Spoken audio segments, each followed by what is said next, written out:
Welcome back, everybody. Today, I'm going to teach you how to add a drop-down list in Smartsheet. This is incredibly useful when you want to standardize data entry across your team and ensure everyone's using the same categories or status labels. Let's get started. First, open your browser and head over to smartsheet.com. Once you're there, log into your account using your credentials. After signing in, you'll land on your Smartsheet homepage where all your sheets and workspaces are displayed.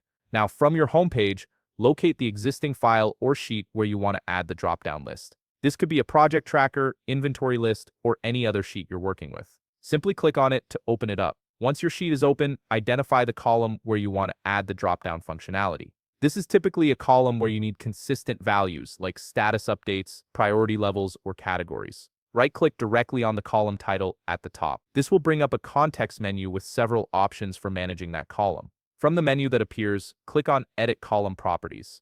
This opens up a dialog box where you can modify various aspects of your column. You'll see the option to rename your column title if needed, but what we're really interested in is the column type setting. Click on the Column Type drop-down menu, and from the list of available types, select Drop-Down List. This is what transforms your regular column into one with predefined options. After selecting Drop-Down List as your column type, you'll notice some additional options appear below. These include allow multiple values per cell and restrict to list values only. If you want users to be able to select more than one option from your dropdown, toggle on the allow multiple values per cell option by clicking the enable button beside it. Similarly, if you want to ensure that users can only choose from your predefined list and not enter custom values, enable the restrict to list values only option. Now comes the important part. In the values section, you'll input all the options you want to appear in your dropdown list. For example, if you're tracking product demand, you might type in demand, press enter, then type not in demand on the next line.